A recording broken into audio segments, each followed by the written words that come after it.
దేవునికి మహిమ కలుగును గాక. ఆమేన్. పరిశుద్ధ గ్రంథం నుండి వాక్య భాగాన్ని ధ్యానం చేసుకుందాం. యెషయా గ్రంథం మొదటి అధ్యాయము, యెషయా గ్రంథం మొదటి అధ్యాయము 4వ వచనాన్ని చదువుకుందాం. పాపిష్టి జనమా, దోషభరితమైన ప్రజలారా, దుష్ట సంతానమా, చెరుపు చేయు పిల్లలారా, మీకు శ్రమ. వారు యెహోవాను విసర్జించి ఉన్నారు, ఇశ్రాయేలీయుల యొక్క పరిశుద్ధ దేవుని దూషింతురు, ఆయనను విడిచి తొలగిపోయి ఉన్నారు. ప్రార్థన చేసుకుందాం. మహాగొండ మహోన్నతుడా, సర్వకృపానిధివైన దేవా, నీకే వందనాలు. గడిచిన ఈ వారం దినములు మీ రెక్కల చాటును మమ్మల్ని కాచి కాపాడి సజీవులుగా ఉంచి నీ పరిశుద్ధమైన సన్నిధిలో ఈ రీతిగా నిన్ను ఆరాధించే యోగ్యత, ధన్యత మాకు ఇచ్చినందుకు నీకే వందనాలు. ప్రాముఖ్యమైన వాక్యభాగంలోకి వెళ్ళుచుండగా నాతో మాతో అందరితో మాట్లాడండి. వినగలిగే చెవులు, గ్రహించగలిగే హృదయాలు మా అందరికీ దయచేయండి. ఈ మాటలు బట్టి మేము ఆత్మీయంగా విశ్వాస జీవితంలో నీ పరిచర్లో ముందుకు కొనసాగడానికి మీరే మాకు సహాయం చేసి నడిపించమని, ఈ ప్రార్థన అంగీకరించమని ప్రభువైన యేసుక్రీస్తు పరిశుద్ధ నామమును బట్టి మిక్కిలి వినయంతో అడిగి వేడుకుంటున్నాం తండ్రి. ఆమేన్. అందరికీ వందనాలు. దేవుని మహాకృపను బట్టి దేవుడు మరి యొక్క పునరుద్ధాన దినాన్ని ఆయన సన్నిధిలో ఆయనతో గడిపే ధన్యతను దేవుడు మనకు అనుగ్రహించాడు. దేవుడు ఏదైనా మనకి అనుగ్రహిస్తేనే అది మనకి కలుగుతుంది. చూడండి, మనకి ఒకవేళ ఇల్లు కావచ్చు, ఉద్యోగం కావచ్చు, పని కావచ్చు, వ్యాపారం కావచ్చు, ఒక కుటుంబం కావచ్చు, పిల్లలు కావచ్చు, వాహనాలు కావచ్చు, తిండి కావచ్చు, అది ఏదైనా సరే ఎవరి వల్ల వస్తుంది? ఎవరి వల్ల? దేవుని వల్లనే కలుగుతుంది. ఈ రోజున ఆయన సన్నిధిలో మనం ఉండాలి అన్నది ఎవరి చిత్తం? దేవుని చిత్తం. ఆ చిత్తాన్ని నువ్వేం చేసావు? నెరవేర్చావు. దేవుని చిత్తాన్ని నెరవేర్చని వాళ్ళు దేవుని సన్నిధికి రారు, దేవుని సన్నిధిలో ఉండరు. మనం ఎప్పుడు కూడా దేవుని చిత్తాన్ని నెరవేర్చుకుంటూ జీవితాన్ని ముందుకు కొనసాగించాలి. చదువుకున్న వాక్య భాగం చూస్తే యెషయా గ్రంథం మరి మొదటి అధ్యాయం 4వ వచనం చదువాం.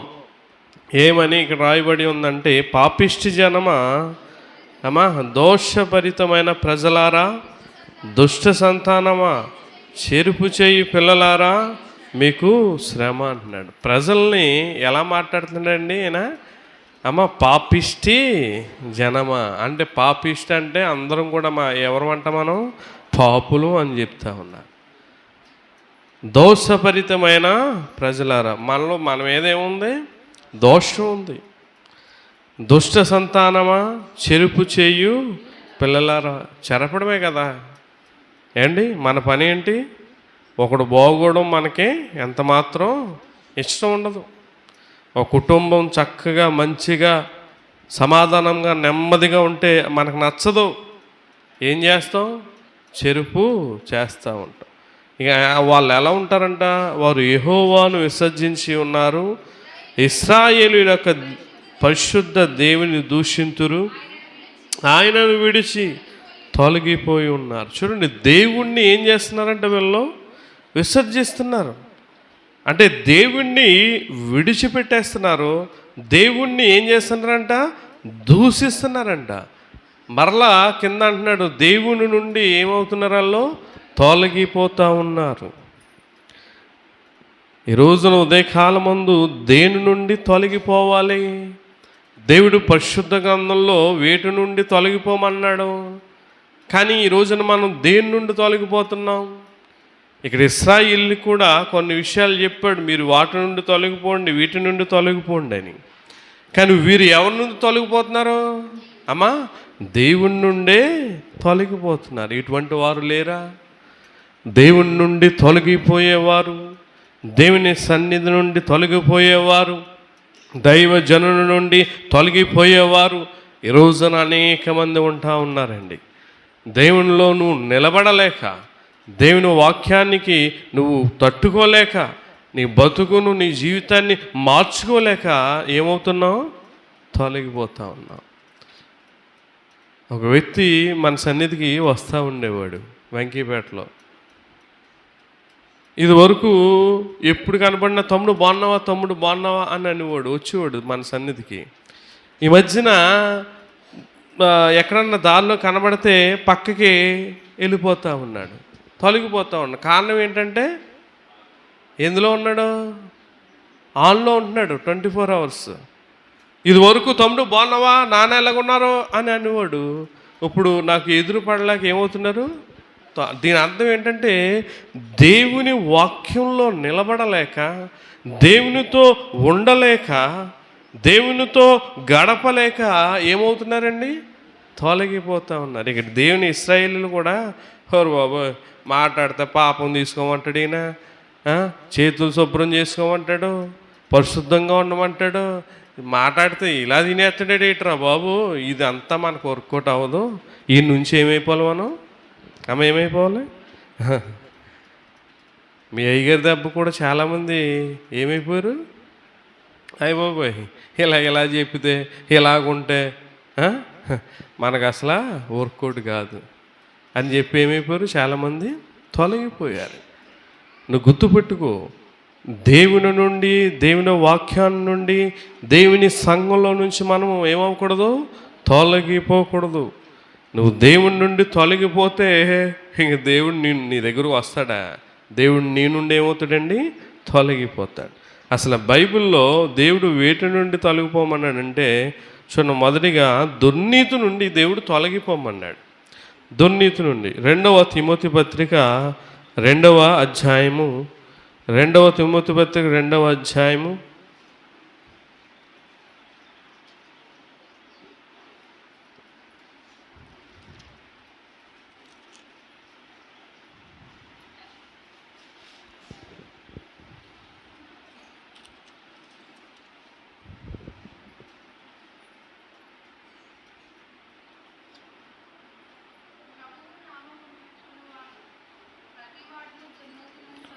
చదువమ్మా.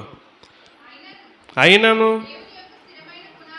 దేవుని యొక్క స్థిరమైన పునాది నిలకడగా ఉన్నాను, ప్రభు తన వారిని ఎరుగును. ఏమొచ్చినది? 2 చదువమ్మా. సారీ. ప్రభు నామమును ఒప్పుకొని ప్రతివాడును దుర్నీతి నుండి తొలగిపోవాలను అని చెప్తా ఉన్నాడు. దేని నుంచి తొలగిపోవాలంట? దుర్నీతి నుండి ఏమైపోవాలండి? తొలగిపోవాలి. దుర్నీతి, దుర్ ప్లస్ ఏంటి? నీతి. అంటే నీతి కానిది ఏంటమ్మా? దుర్నీతి అని దేవుని వాక్యం చెప్పబడతా ఉంది. అంటే దుర్నీతి అంటే పాపం నుంచి మనం ఏమవ్వాలి? తొలగిపోవాలి. బైబిల్లో ఒకే ఒక వ్యక్తి పాపం నుంచి తొలగిపోయి పారిపోయిన వాడు యేసేపు ఒక్కడే. పాపం రమ్మని పిలిచింది ఆయన్ని. పాపం చెయ్యి, నాతో నీకేది కావాలితే అది ఇస్తాను, నీ ఏ భోగం ఉంటుందంటే నీకు చెప్పలేను, ఏది తింటే అది, ఏది కావాలితే అది, నీకు నీ జీవితమే మారిపోద్ది, నీ జీవితం, నీ బ్రతుకు మొత్తం, నీ స్టేటస్, నీ స్థితి అంతా మారిపోద్ది, రా నాతో పాపం చేయి అని అంది పొతుబరు భార్య. కానీ పాపం నుంచి ఏం చేశాడండి ఇతను? దుర్నీతి నుంచి తొలగిపోయాడు. ఈరోజున ఒకసారి ఆలోచన చేయండి. పాపము నుండి నువ్వు తొలగిపోయేవారిగా ఉండాలి, చెడుతనం నుండి నువ్వు పారిపోయేవారిగా ఉండాలి తప్ప అయ్యి బాబోయ్ నాకు ఆ పాపమే కావాలని చెప్పి దేవుడి నుండి తొలగిపోయేవారిగా ఉండకూడదు. దుర్నీతి నీతి కానిదండి పాపం. పాపము చెడుతనాన్ని దుర్నీతి అంటారు. నువ్వు దుర్నీతి నుంచి తొలగిపోవాలి. దేవుడు ఏమన్నాడో తెలుసా? మొదటి యోహాను రాసిన పత్రిక 1వ అధ్యాయము చూడండి 9వ వచనంలో ఒక మాట ఉంటుంది. చూడండి, మన పాపములను మనం ఒప్పుకొని ఎడల ఆయన నమ్మదగిన వాడును నీతిమంతుడును గనుక, చూడండి, ఆయన మన పాపముల నుండి క్షమించి సమస్త దుర్నీతి నుండి మనలను పవిత్రులుగా చేయును. దేవునికి మహిమ కలుగును గాక. ఆమేన్. మన దుర్నీతి నుండి మనం ఏమవ్వాలి? పవిత్రులుగా మారాలని చెప్తా ఉన్నాడు దేవుడు. నువ్వు దేవుని సన్నిధికి వచ్చావు, నీలో ఏం కనబడాలి? నీతే కనబడాలి, కానీ ఏం కనబడకూడదమ్మా? దుర్నీతి కనబడకూడదు. నీతి అంటే దేవుని వాక్యం. దేవుని వాక్యమే నీలో ఉండాలి. అబ్రహాం దేవుని దగ్గరికి వచ్చి దేవుని నమ్మడు, అది అతనికి నీతిగా. నమ్మడం అంటే అబ్రహాం ఏది చెప్తే అది చేసాడండి. నీతి అంటే అర్థం, నువ్వేది దేవుడు నీతో ఏది చెప్తే అది చేయడమే. నాతో దేవుడు ఏది చెప్తే అది చేయడమే. దేవుడు రమ్మన్నాడు, వచ్చాడు, ఎక్కడ ఉండమంటే అక్కడ ఉండమన్నాడు, ఎక్కడికి వెళ్ళమంటే వెళ్ళమన్నాడు, ఏం చేయమంటే అది చేశాడు. అదే నీతి. ఈ రోజున క్రైస్తవులు వస్తున్నారు, వెళ్తున్నారు, కానీ దేవుడు చెప్పింది మాత్రం చేయడం లేదు. ఒక విషయం ఒక భక్తుడు అన్నాడు, దేవుని వాక్య ప్రకారంగా జీవించకపోవడం కూడా దుర్నీతే అన్నాడు. దేవుని వాక్య ప్రకారం జీవిస్తేనే కదా నీతి. మరి దేవుని వాక్య ప్రకారంగా జీవించకపోతే అది ఏమవుతుంది? దుర్నీతి అవుతుంది. ఏండి, మంచిగా బతికేవాడిని ఏమంటాడు? చెప్పండి, మంచోళ్ళు అంటారు. మంచిగా లేని వాళ్ళు ఏమంటారు? మరి దీని అర్థం ఇంకేముంది? నువ్వు దేవుని వాక్యాన్ని నెరవేరిస్తే నీలో నీతి ఉంటుంది, లేదనుకో దుర్నీతి ఉంటుంది. ఒక మాట అంటాడు ఎబ్రీ పత్రిక 1వ అధ్యాయం 9వ వచనంలో, ఎందుకు మనం దుర్నీతిని నుండి తొలగిపోవాలంటే, చూడండి, ఎబ్రీ పత్రిక 1వ అధ్యాయం 9వ వచనం. చూడండి, నువ్వు నీతిని ప్రేమించితివి, దుర్నీతిని ద్వేషించితివి, అందుచేత దేవుడు, చూడండి ఏమంటున్నాడమ్మా, నీ తోటి వారి కంటే నిన్నెచ్చించున్నట్లుగా ఆనంద తైలముతో అభిషేకించెను. ఏం చేస్తాడంట ఆయన? ఆనంద తైలముతో. ఎవరు అభిషేకిస్తారు చెప్పండి? ఈ రోజున అభిషేకించేస్తున్నారు, మొత్తం స్ప్రే చేసి పాడేస్తున్నారు. ఏంటది? అభిషేకం. అభిషేకం అనేది ఎవరు ఇవ్వాలి చెప్పండి? దేవుడు ఇవ్వాలి. దేవుడు ఎప్పుడు ఇస్తాడు? నువ్వు నీతిగా జీవించినప్పుడు. దేవుడు దేన్ని ప్రేమిస్తాడంట నీతిని ప్రేమిస్తాడు, దుర్నీతిని అంటే ఒకవేళ దుర్నీతి కలిగిన వారిని దేవుడు ఏం చేస్తున్నాడు? ద్వేషిస్తాడు. గుర్తుపెట్టుకోండి. అందుకే నీతి కలిగి ఉండాలి. నీతి కలిగి ఉంటే మనల్ని దేవుడు హెచ్చించి ఆనంద తైలముతో మనల్ని ఏం చేస్తాడంట? అభిషేకిస్తాడు. దుర్నీతి పాపము దేవుడు ఎంతమాత్రం ఇష్టపడ్డండి. నీతి కానిది దేవుడు ఎంతమాత్రం ఇష్టపడ్డు. దేవుని కోపం వచ్చేస్తాడంటాడు. చూడండి, అపోస్తలుడైన పౌలు గారు రోమపత్రికలో చెప్తాడైనా, దేవునికి చాలా కోపం అంట దుర్నీతి. చూడండి, 1వ అధ్యాయము, రోమపత్రిక 1వ అధ్యాయము 18వ వచనం మనం చదివితే, చూడండి, దుర్నీతి చేత సత్యమును అడ్డగించు మనుష్యుల యొక్క సమస్త భక్తిహీనత మీదను దుర్నీతి మీదను, చూడండి, దుర్నీతి మీదను దేవుని కోపము పరలోకము నుండి బయలుపరచబడుచున్నది. దుర్నీతి కలిగి జీవించే వారి మీదకి ఏమొస్తుందంటమ్మా?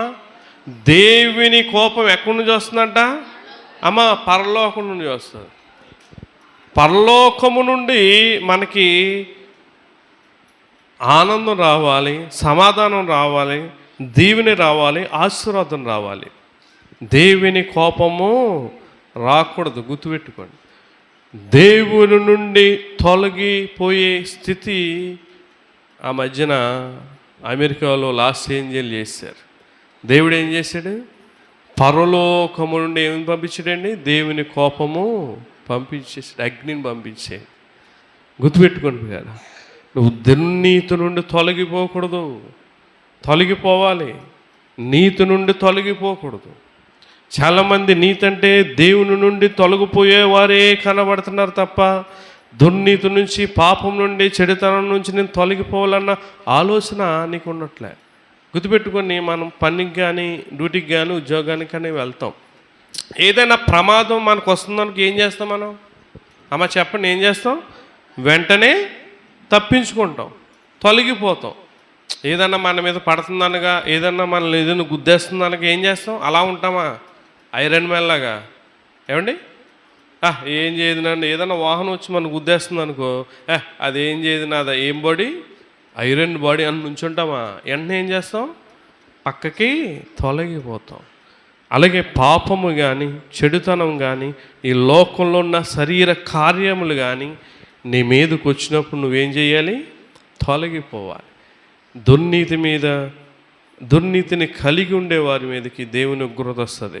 అదే చూడండి, రోమపత్రిక 2వ అధ్యాయం 8వ వచనంలో కూడా ఒక మాట అంటాడు ఆయన. చూడండి, అయితే భేదములు పుట్టించి సత్యమునకు లోబడక దుర్నీతికి లోబడి వారి మీదికి దేవుని ఉగ్రతయు రౌద్రమును వచ్చును. దుష్కార్యము చేయు ప్రతి మనుష్యుని ఆత్మకు, మొదట యూదునికి గ్రీసు దేశస్థునికి కూడా శ్రమయు వేదనయు కలిగెను అంటున్నాడు దేవుడు. రెండోదిగా ఏమొస్తుందంటమ్మా? రెండోదిగా దుర్నీతి కలిగిన వారికి దేవుని ఉగ్రత వస్తుందంట, రౌద్రము. దేవుడు చాలా రౌద్రము కలిగిన వాడండి. ప్రియులారా, నీతిని ప్రేమించే దేవుడు దుర్నీతిని ప్రేమించడండి. పాపాన్ని కానీ చెడుతనాన్ని కలిగి ఉన్న వ్యక్తిని కూడా ప్రేమించు. నువ్వు గనుక దుర్నీతి నుంచి నీతి కలిగి ఉంటే నువ్వు ఏ స్థితిలో ఉంటావో నీకే తెలియదు. నువ్వే పరిస్థితుల్లో ఉంటావో, నిన్నెంతగా దేవుడు హెచ్చించి ఆనంద తైలముతో నేను అభిషేకిస్తాడో నీకు తెలియదు. పిల్లలు సారి రెండోదిగా చూడండి, అక్రమంగా నడుచుకునే వారి నుండి మనం తొలగిపోవాలి. మొదటిగా దుర్నీతి నుండి తొలగిపోవాలి. రెండోదిగా అక్రమంగా జీవిస్తూ ఉంటారు, క్రమము లేకుండా దేవుని వాక్యానుసారంగా వారు జీవించరు. వారి యొద్ద నుండి తొలగిపోమంటున్నాడు. చూడండి, అపోస్తలుడైన పౌలు గారు 2వ తెస్సలోనిక పత్రిక 3వ అధ్యాయము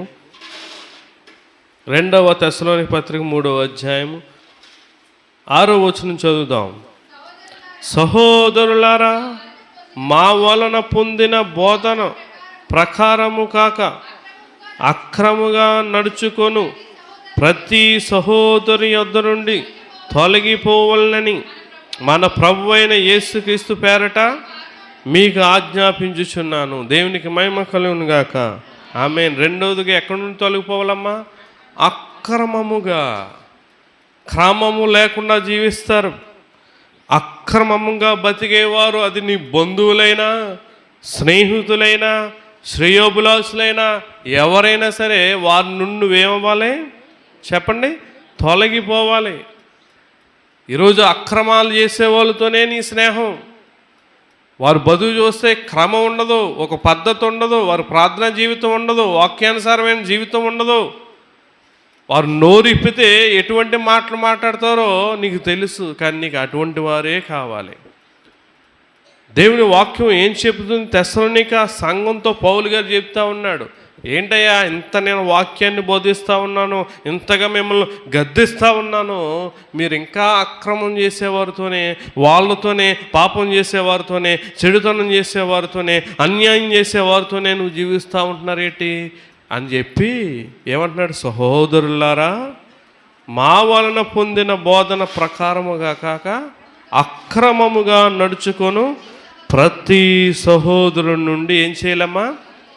తొలగిపోవాలి అని చెప్తా ఉన్నాడు. తొలగిపోవాలని, అక్రమంగా జీవించేవారు. అక్రమం అంటే అర్థం ఏంటి? క్రమము లేనిది అక్రమము. ఇప్పుడు బండి క్రమంగా వెళ్తే రోడ్డు మీద ఎలాగెళ్తుంది? లెఫ్ట్ సైడ్ వెళ్ళి కూడా లెఫ్ట్ సైడ్ వెళ్తాడు, రైట్ సైడ్ వెళ్ళి రైట్ సైడ్ వెళ్తాడు. క్రమంగా నడపడు, ఇలాగెళ్తాడు, అలాగెళ్తాడు, ఇలాగెళ్తాడు, అలాగెళ్తాడు. అదేంటది? అక్రమం. క్రమం అయితే రైట్ సైడ్ వెళ్ళేవాడు రైట్ సైడ్ వెళ్తాడు, లెఫ్ట్ సైడ్ వెళ్ళేవాడు లెఫ్ట్ సైడ్ వెళ్తాడు. క్రమం లేనివాడు ఏం చేస్తాడంటే ఇక్కడ నుంచి అటుపక్క వెళ్తాడు, అటుపక్క నుంచి ఇటుపక్క వెళ్తాడు, రింగులు కొడుతూ ఉంటాడు.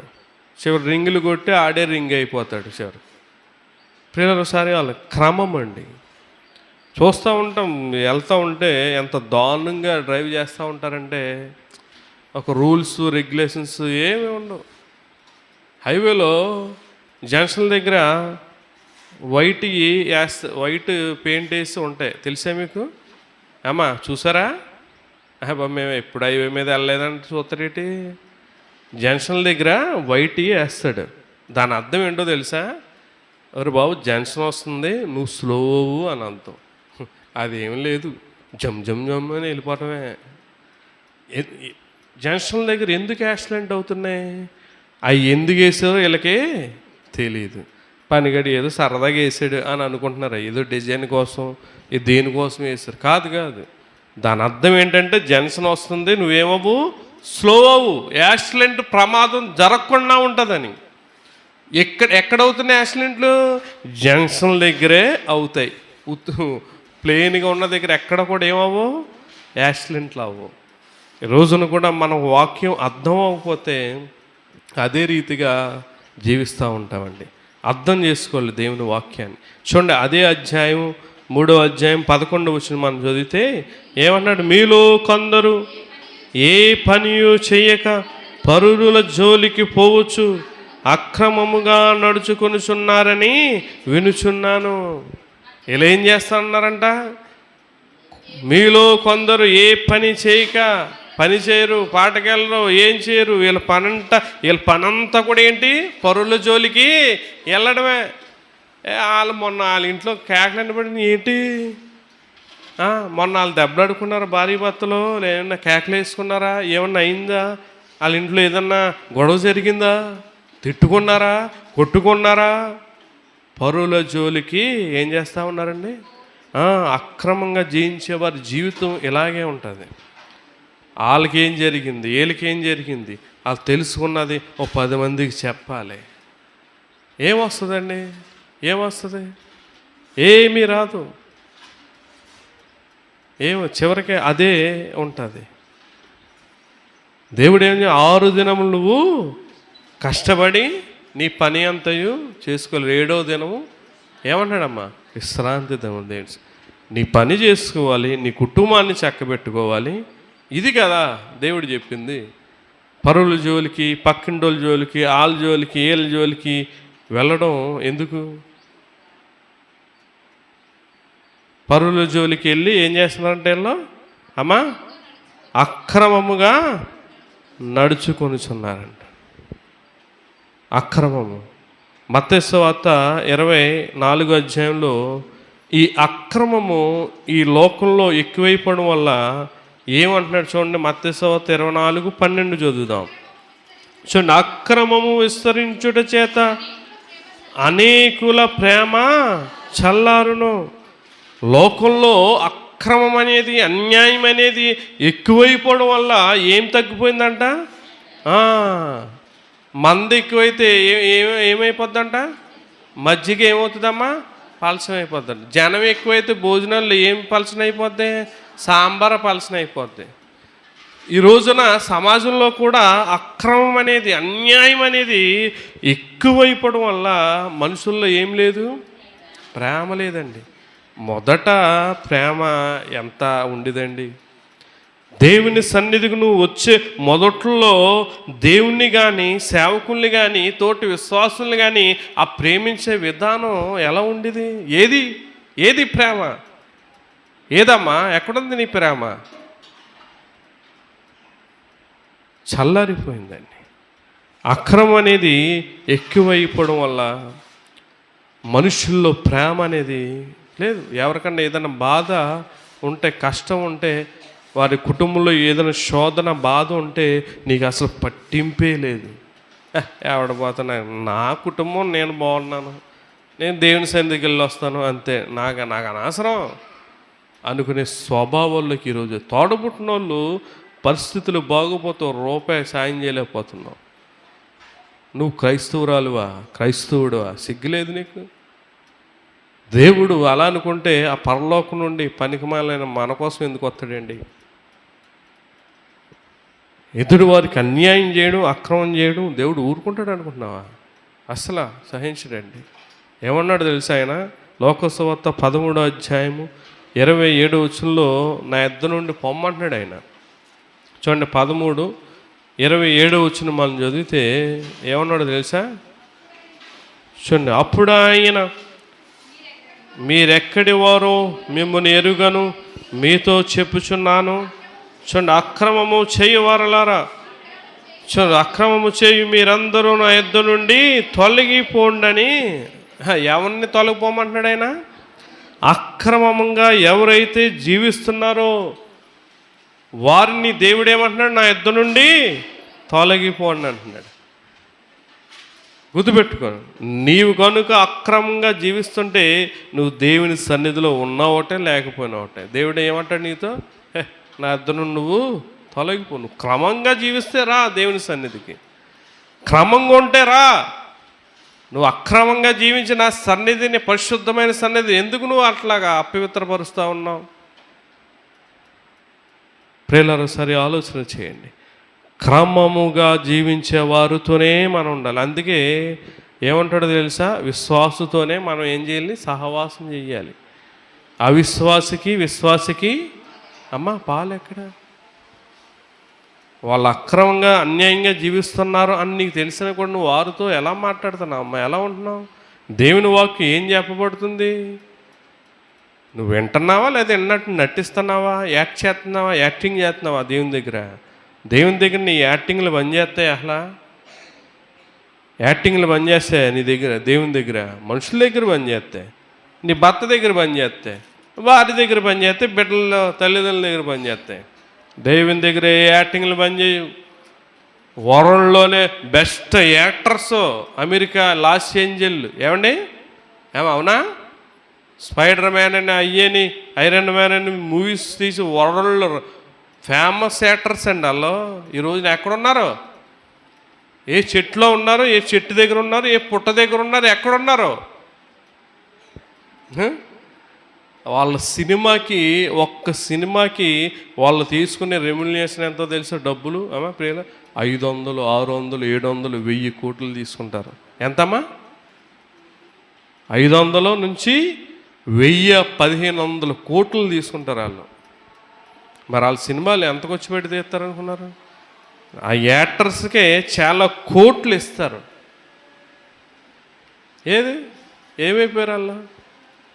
గుర్తుపెట్టుకుని పిల్లారా, దేవుడు ఎవరిని విడిచిపెట్టాడు. నువ్వు అక్రమంగా జీవించాలనుకుంటున్నావేమో జాగ్రత్త. 2వ తెస్సలోనిక పత్రిక 5వ అధ్యాయం 14వ వచనంలో ఒక మాట అంటాడు ఆయన.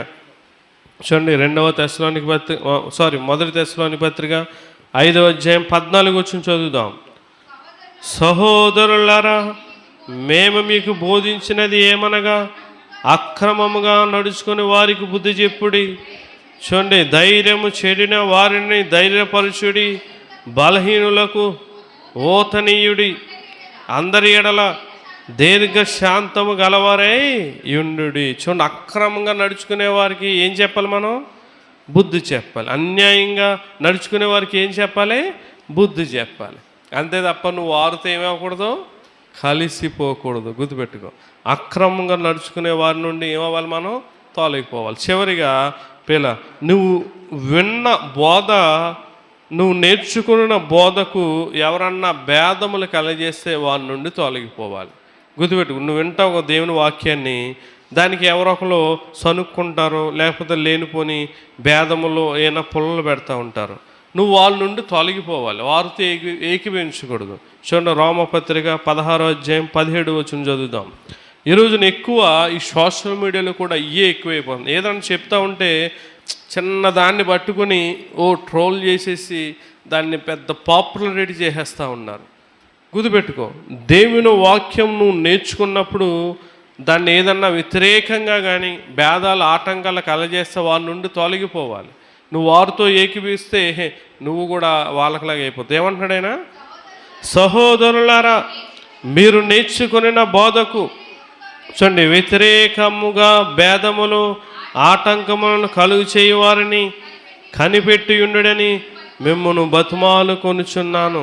చూడండి, వారిలో నుండి తొలగిపోడి. నువ్వు నేర్చుకున్న బోధకు ఏం కలగజేస్తారంట? భేదములు. నువ్వు నేర్చుకున్న బోధకు వ్యతిరేకముగా మాట్లాడి ఏం కలగజేస్తారో? భేదాలు. ఈరోజు సమాజంలో ఏంటి ఎక్కువ? మత భేదాలు, కుల భేదాలు, సంఘ భేదాలు, ఏమండి ఏ కదా. చూడండి, సమాజంలో అన్నీ కూడా ఏమున్నాయి? భేదాలే. అన్నాదబ్బుల మధ్య ఏమున్నాయి? భేదాలు. అక్క చెల్లెల మధ్య ఏమున్నాయి? భేదాలు. భేదాలు పెట్టేవారే ఈ రోజున సమాజంలో ఉంటా ఉన్నారు. కుదిరి భార్యాభర్తల మధ్య కూడా భేదములు పెట్టేస్తూ ఉన్నారు. నువ్వు నేర్చుకున్న బోధకు వ్యతిరేకముగా భేదములు కల్పించే వారి నుంచి నువ్వేం చేయాలో తెలుసా?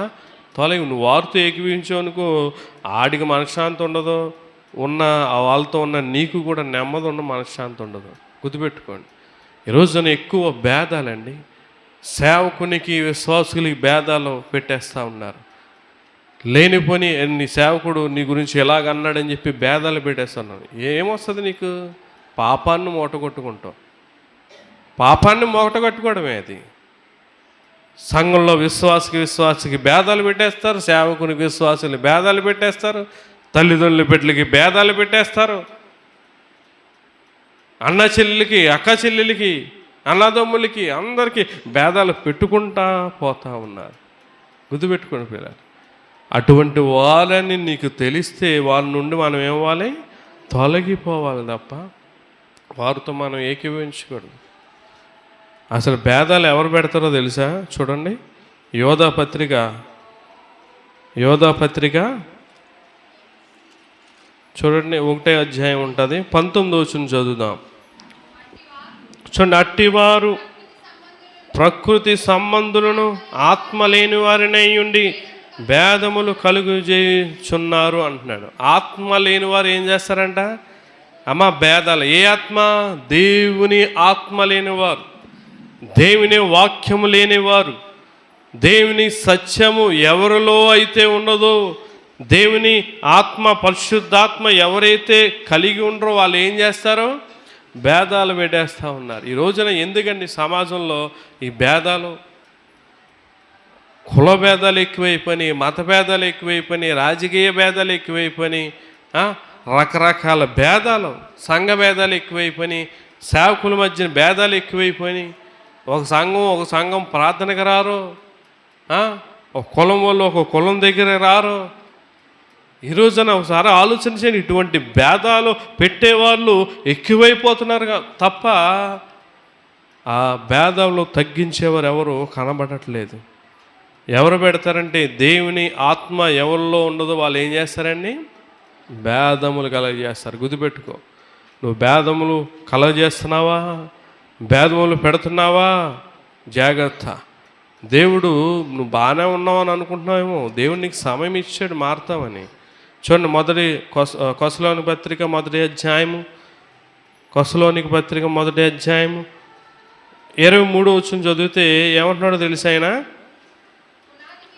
పునాది మీద కట్టబడిన వారై స్థిరముగా ఉండి మీరు విన్నట్టు ఆకాశము కింద ఉన్న సమస్త సృష్టికి ప్రకటింపబడినట్టు చూడండి, ఈ సువార్త వలన కలుగు నిరీక్షణ నుండి తొలగిపోక విశ్వాసమందు నిలిచి యుండిన యెడల ఇది మీకు కలుగును.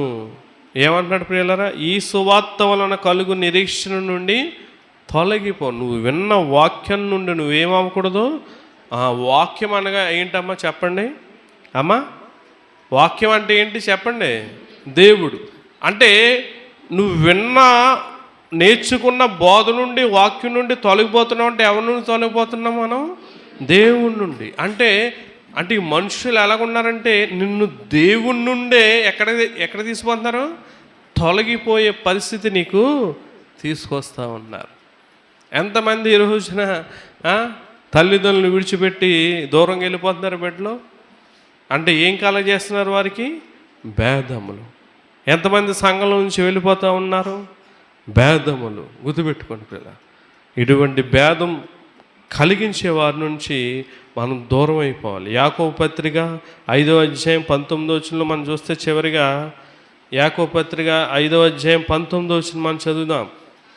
ఏమన్నాడు తెలుసా? నా సహోదరులారా, మీలో ఎవడైనాను సత్యము నుండి తొలగిపోయినప్పుడు మరి ఒకడు అతనిని సత్యమునకు మళ్ళించిన ఎడల పాపిని వాని తప్పు మార్గం నుండి మళ్ళించేవాడు మరణం నుండి ఒక ఆత్మను రక్షించి అనేక పాపములను కప్పివేయనని తాను తెలుసుకొనవలను అని చెప్తాను. ఒకవేళ నువ్వు నేర్చుకున్న బోధ నుండి, వాక్యం నుండి, సత్యం నుండి తొలగిపోతే వాడిని నువ్వేం చేయాలి? మరలా దేవుని యొద్దకు మళ్ళించాలి, నడిపించాలి. అంతే తప్ప దాని మీద నువ్వు ఆజ్యం వేయకూడదు. ఈరోజు పుండు మీద ఏం జల్లుతున్నారు? అబ్బా తెలుసు, ఇవన్నీ కూడా తెలుసు. అటువంటి వారే మనకు కావాలి. ఏదో చెప్తారు, భేదాలు, ఆటంకాలు, అవి నువ్వు నమ్మేస్తావు. అబ్బే మా దైవజనులు అలాగ అండండి, మా తల్లిగారు అలా అని అనలేవు నువ్వు. మరి ఏం బతుని ఏం విశ్వాసం? మీ నాన్న ఎలాగ అన్నాడురా, మీ అమ్మ ఎలాగ అన్నదంటే మా అమ్మ అలా అంది, మా అన్న అని అంటలేదు. తల్లిదండ్రుల గురించి ఏం అర్థం చేసుకున్నాడు వీడు? ఈరోజు నువ్వు దేవుని గురించి మనం ఏం అర్థం చేసుకుంటున్నావండి? ఏం తెలుసుకుంటున్నావు? ఏదన్నా భేదాలు, ఆటంకాలు నీకు కలగజేసినప్పుడు అటువంటిది చేయరు అనరు. నా కళ్ళ ముందు, నా ముందు అన్నా కూడా నేను నమ్మను అని ఖచ్చితంగా నమ్మకంగా విశ్వాసం కలిగి జీవించాలి తప్ప వాటిని పట్టుకుని ఏలాడుతూ ఉంటే ఎవడపోతాడు? అలాగే ఇని లేనిపోయిన భేదాలు కలగజేస్తే ఇని వెళ్ళిపోయిన వారు అనేక మంది పాడైపోయారు. పిల్లలు గుర్తుపెట్టుకోండి, నువ్వు విన్న బోధ, నేర్చుకున్న బోధకు ఎవరన్నా ఆటంకాలు కలగజేస్తున్నారా? ఈ భేదాలు కలగజేసే వారికి ఏముండదో తెలుసా? చివరిగా గలతీ పత్రిక 5వ అధ్యాయం 21వ వచనాలు చెప్తున్నాడు ఆయన. చూడండి, ఏమి ఇవ్వడం తెలుసా దేవుడు? చూడండి 5వ అధ్యాయం చూడండి. భేదములు, విమతములు, అసూయలు, మత్తతలు, అల్లరితో కూడిన ఆటపాటలు మొదలైనవి చూడండి, వీటిని గూర్చి నేను మునుపు చెప్పిన ప్రకారము ఇట్టి వాటిని చెయ్యువారు దేవుని రాజ్యమును స్వతంత్రించు కొనరని. కొంటారా అమ్మ? కొనరా? గుర్తుపెట్టుకోండి, దేవుని రాజ్యమును స్వతంత్రించు కొనరని మీతో స్పష్టముగా చెప్పుచున్నాను. దేవునికి మహిమ కలుగును గాక.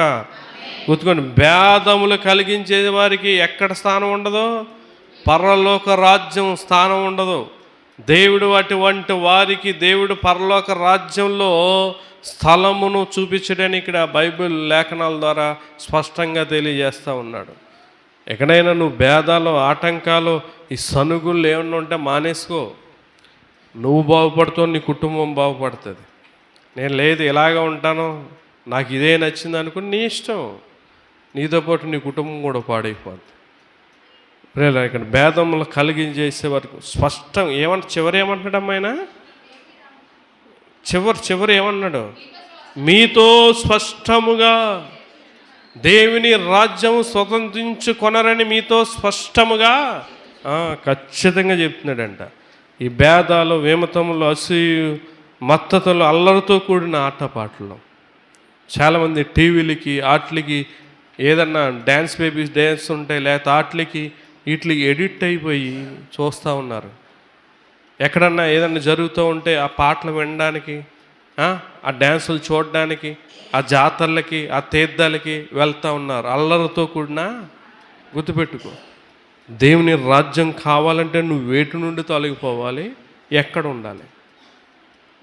వీటి నుండి తొలగిపోతేనే మనకు దేవుని రాజ్యం ఉంటుంది. దేవుని నుండి మనం తొలగిపోకూడదండి. దేవునిలో ఉండి ఆ దేవుని రాజ్యాన్ని సంపాదించుకుందాం. అట్టి కృప మీ అందరికీ తోడే ఉండును గాక. ఆమేన్. ప్రార్థన చేసుకుందాం. విన్న వర్తమానాన్ని బట్టి ప్రియులారా ఒక నిమిషం దేవుణ్ణి అడగండి. ఇశ్రాయేలు దేవుని బిడ్డలు దేవుని నుండే తొలగిపోయారంట. నిజమే కదా? ఆనాడు నుంచి కూడా ఈనాడు వరకు ఇదే కొనసాగుతూ ఉంది. దేవుని నుండి తొలగిపోయేవారు, దేవుని సన్నిధి నుండి తొలగిపోయేవారు, దైవ జనుల నుండి కూడా తొలగిపోయేవారు ఎంతమంది ఉంటా ఉన్నారండి. దేవుడేమో ఒరే బాబు నేను బైబిల్ లేఖనాల ద్వారా వీటి నుండి తొలగిపోండి అని చెప్తా ఉంటే నువ్వు సాక్షాత్తు ఆ దేవాది దేవుడైన దేవుడి నుండే తొలగిపోతూ ఉన్నావు. దేవుడి నుండి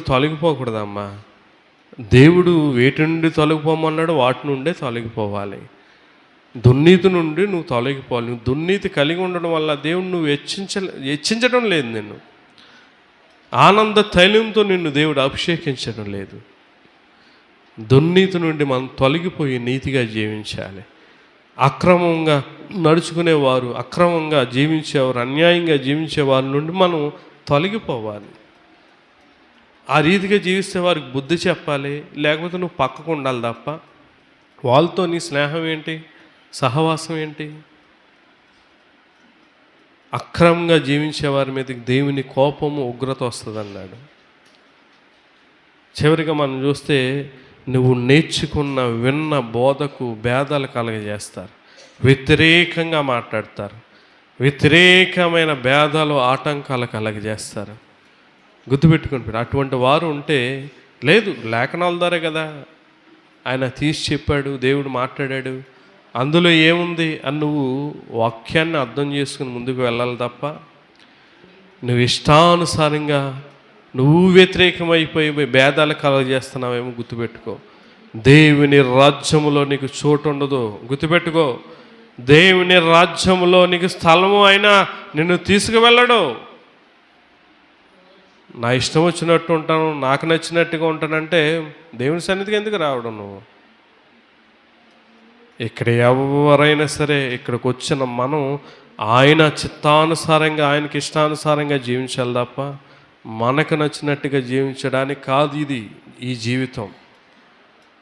దేవుని రాజ్యాన్ని సంపాదించుకుందాం. ప్రార్థన. మహాగౌండ మహోన్నతుడ సర్వాధికారి ప్రభు, వీటి నుండి తొలగిపోవాలో మాతో లేఖనాల ద్వారా మాట్లాడారు ప్రభా. మేము నీ నుండి తొలగిపోతున్నామేమో, నీ నుండి తొలగిపోయే జీవితాలు మేము కలిగి ఉన్నామేమో అయ్యా. మమ్మల్ని దయతో క్షమించండి. ఇక నుండి నీకు దగ్గరగా నీ మార్గంలో మేము జీవించడానికి మీరే మాకు సహాయం చేయమని, ఈ మాటలను బట్టి మేము ఆత్మీయంగా బలపడడానికి, విశ్వాస జీవితంలో ఎదగడానికి మీరు కృప చూపించి సహాయం చేయమని వేడుకొంచు. ఈ ప్రార్థన అంగీకరించమని ప్రభు అయిన యేసుక్రీస్తు పరిశుద్ధ నామమును బట్టి మిక్కిలి వినయంతో అడిగి వేడుకొంచున్నాం తండ్రి. ఆమేన్. అందరికీ వందనాలు.